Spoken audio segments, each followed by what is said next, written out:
Very good morning മാം.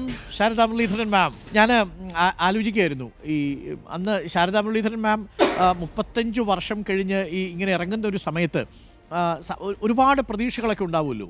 ഇനി ഈ റിട്ടയർമെൻറ്റിന് ശേഷമുള്ള പദ്ധതികളൊക്കെ ഉണ്ടാവും. ഞാൻ നേരത്തെ മാഡവുമായിട്ട് സംസാരിച്ചിരുന്നു, നമ്മൾ ഒരുമിച്ച് യാത്ര ചെയ്യുന്ന സമയത്ത്. അന്ന് പറഞ്ഞ ചില കാര്യങ്ങളുണ്ട്, അതിൽ ചില കാര്യങ്ങൾ പ്രേക്ഷകർ അറിയേണ്ടതാണെന്ന് ഞാൻ ആഗ്രഹിക്കുന്നു, അതുകൊണ്ട് ചോദിച്ചതാണ്. മാം, ഞാൻ അന്ന് ചോദിച്ചപ്പോൾ മാം പറഞ്ഞത് സർക്കാരിൻ്റെ ഒരു പരിപാടിയും തൽക്കാലം ഏറ്റെടുക്കാനില്ല എന്നാണ് പറഞ്ഞത്. അതെന്തായിരിക്കും അങ്ങനെ പറഞ്ഞത്? പല ആളുകളും അങ്ങനെ പറയുന്നവരല്ല. എന്നെ സംബന്ധിച്ചിടത്തോളം സർക്കാരിന് വേണ്ടി, ഗവൺമെൻറ്റിന് വേണ്ടി, നാടിന് വേണ്ടി ഈ പറഞ്ഞ 35 പരം വർഷങ്ങൾ ചെലവഴിച്ചു. ആത്മാർത്ഥതയോടുകൂടി തന്നെ വർക്ക് ചെയ്തിട്ടുണ്ട്.